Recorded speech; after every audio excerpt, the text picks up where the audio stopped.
Welcome to the Straight Out of Home Video podcast, part of the Geeky Waffle Network.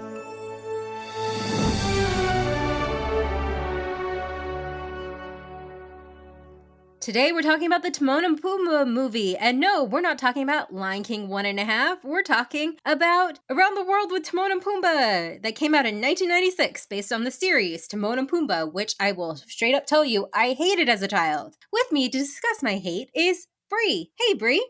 Hey. And Vanessa. Hey. Okay, do you guys remember this from our No. lovely 90s No, Disney no, afternoon I show? don't. I absolutely never watched this, never heard it existed. I was like, what? This is a lot of of just never knowing anything existed. Okay, so I straight up hated this because I loved Lion King as a child, and I was like, this makes it's not canon with the Lion King. But as a child, I didn't know what canon was, but I was like, it doesn't make sense with the story. There are literal people in this series, human beings. Yeah. Right? All right, I'm gonna just say this, that, I didn't flat out hate it. That's the thing is that, I wanted to hear why it was that you guys hated it because, it's not something that I'd probably sit down and watch right now, but, I also think that, as a kid, if I had seen this, I probably would have been into it. You know what it reminds me of? It reminds me of the Looney Tunes and Animaniacs, the 90s Candace, kind of why are you in my brain right now? I was gonna say this was like a knockoff version, Disney's version of Animaniacs. That's But exactly they did what I it was gonna worse. say. Yeah, It's not as knockoff, good. it's not good. Granted, I wasn't a little kid watching this, so as a little kid, I don't know if I would have thought differently. Guys, I think Gargoyles ruined me as a child for cartoons. What? Gargoyles is amazing.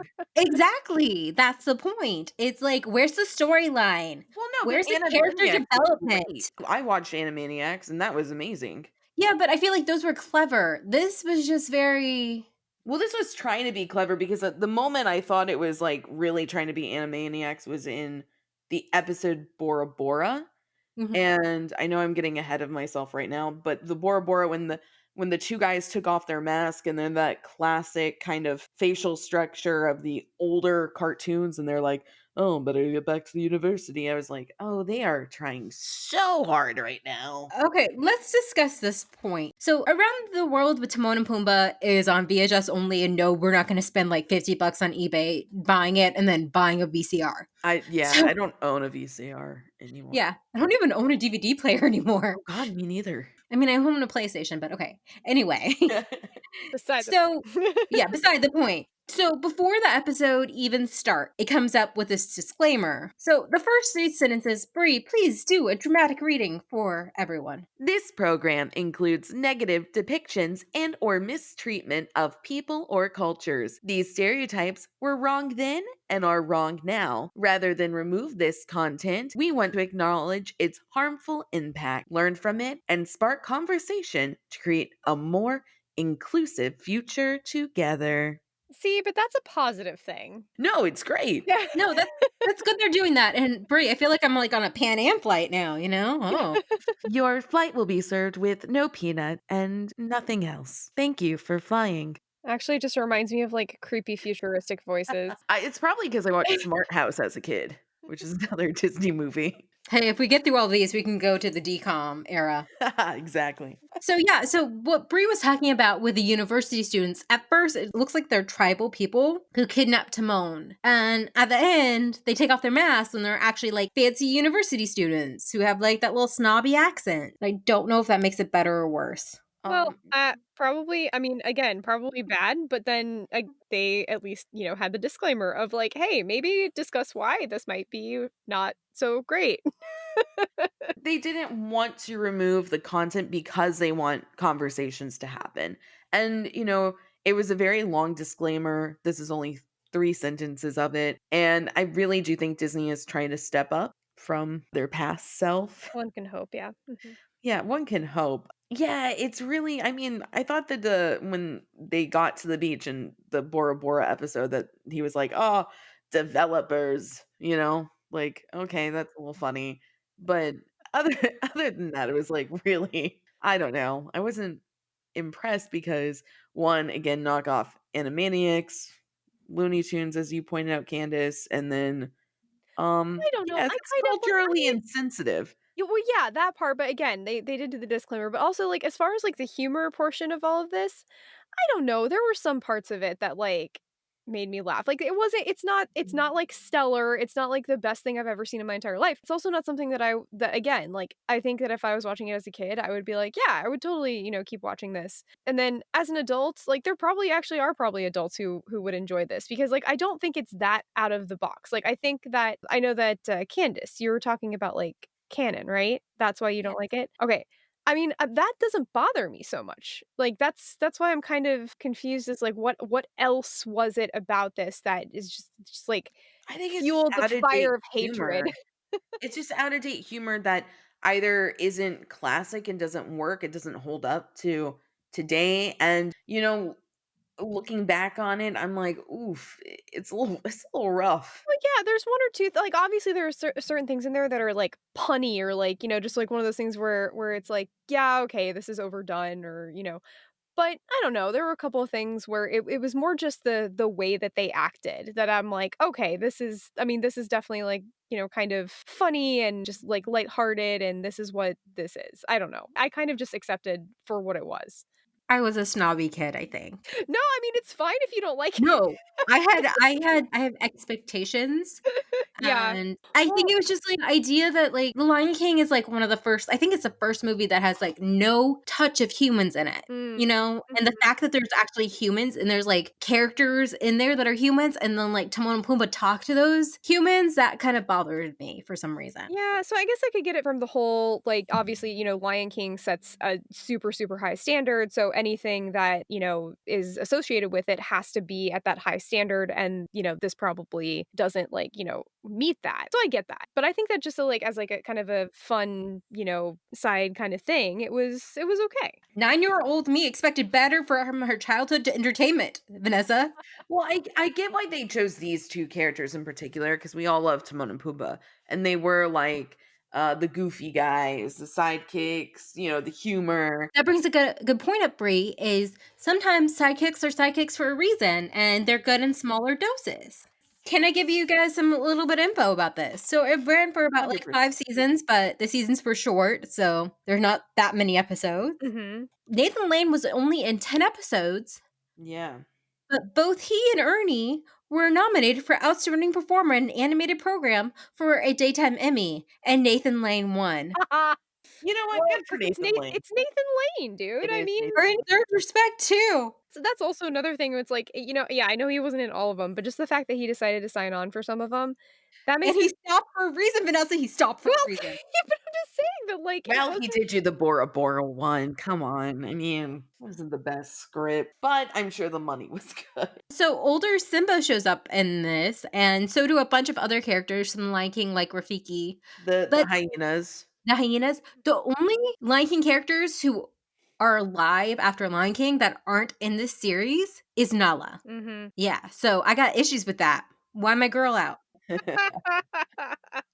Well, do you think Nala wanted to be in this? Like, come on. She took one look at that script and was like, "Rar. No, thank you." Simba, that's your wife. She needs to be friends with your friends too. Probably doesn't want to be. It is what it is. I didn't mean to drive the conversation to a halt with my, like, "It's not that bad." The animation was better than I remember.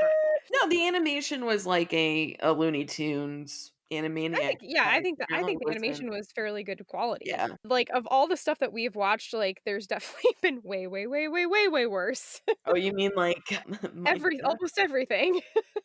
Wait, yeah, you guys always rag on, whatchamacallit, the Gosh, Jafar, Return of oh, Jafar, no, or that no? series, the Aladdin series, oh, that was the worst animation. The worst. So it was better than that. You can give it that. Animation-wise, yeah. I don't even know well, story-wise, like you were saying, Candace, it's not like a concrete story, every episode is different. I think the one thing that bothered me that again, it's not necessarily, like, off character, but at the same time, I think they pushed it a little too far was just the selfishness of Timon, because, yeah, you definitely do kinda get that in the movie, but it's not so crazy, like, I feel like he like, most of the stories in this particular show, like, they make him out to be, like, this really, really awful like, he's taking advantage of Pumbaa's friendship, and he's super selfish. So that was one thing that I didn't enjoy. Yeah, and I think that's the whole thing is, like, there's no stakes, so there wasn't, like, a story going forward. It's Yeah, just mhm. well, short. Have either well, actually, I know Brie has, stayed at a Disney World resort hotel. I have visited them. Okay, so okay, And I have stayed as yeah, I was like, Brie I'm like, "Why am I asking Brie this?" We literally shared a bed we did. at the New Orleans. You guys drink around the world, and then we got what are the New Orleans, like, fried dough thingies? Beignets, Oh, beignets. beignets, we got beignets that day, yeah, yeah, Yeah, yeah. okay. I thought you were talking about Canada, and I was like, "The moose things." No. Oh gosh. No, I just remember them trying to drink around the world, and they couldn't finish their drink, so they just gave it to me, so I was like, "I'm buzzed." It was getting hard, it was hard to try and Oh keep my up. god, by the time they got to the UK, it was all over. You have to start in Mexico, I assume that's No, what we you did. did, yeah, Yeah, uh-huh. okay. It's really difficult because, like, Mexico is a hard hitter, and then I think, like, when you get to Japan, that's another hard hitter. No, Mhm. France. Germany. France has those, Grand Marnier slushies. Yes, Oh, do oh, you that was remember the so smart. limoncello? Oh my gosh. The memories are flooding back to me. I was so buzzed, it wasn't even funny. I've never been so buzzed at Disney in my life. Okay, well, that was, just, like, memories. Okay, so whenever I stay at Disney hotels, like, more than a normal person does because, like, one of my good friends, Kathleen, works there. So our favorite thing, Kathleen and I, we would do when we're in the hotel rooms is they have this channel, which is Timon and Pumbaa teach you about, like, safety. Oh, that's awesome. Okay. And includes, like, hotels, like, "Oh, check the door before you answer it, like, when you're at the hotel. If there's a fire, take your place, and, like, don't Mhm. lose your parents," kind of thing. Don't lose your parents. And They're I getting lost. Mhm.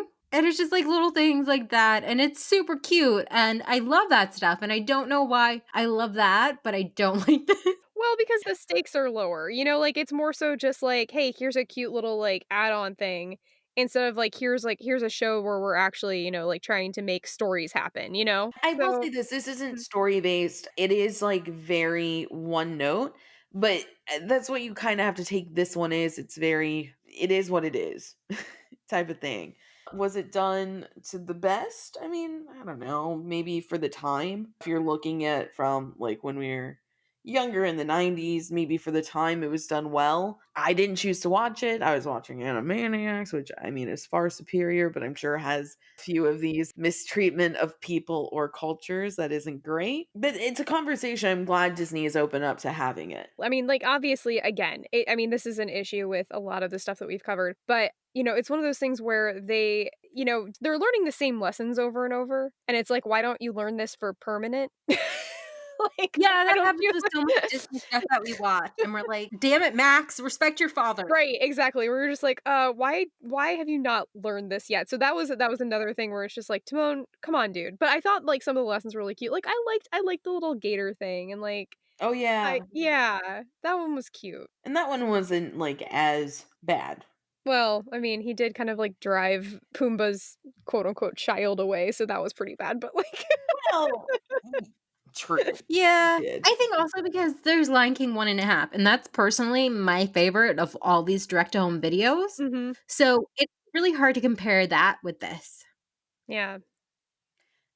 True, and this came before Lion King 1.5, correct? Yeah, Lion King 1.5 came, like, out in, like, 2004, I believe. It was in the DVD era, Right, so this came out before, correct? Yes, yes. years before. Yeah, so, I mean, the good thing is, like, as a kid, you didn't have Lion King 1.5 to compare it to. There are better Lion King things to watch, but I guess if you're, like, a purist and have to watch everything, it doesn't hurt you. I think your kids will like it if you're you know, if you're worried about that. I think your kids would enjoy it. Might have to have some conversations about cultural Yes. issues. Yes, but it's a good conversation to have with your kids. Yes. Okay, Brie, can you tell people where they can find us online? Yeah, of course. Head on over to thegeekywaffle.com where we have blogs and all of our other podcast episodes there so you can listen to them all. Especially, we also did Lion King 1.5, so you can check out the better Timon and Pumbaa movie. I don't know, like, how great this is to start our 2021, but, like, Timon and Pumbaa, they're going around the world, maybe, like, in a year or 2, we can go around the world too. Yay! Yay, hopefully one day we can. And hopefully maybe we could meet people and hug them and, We shall see. We hope you have a happily ever after until the sequel.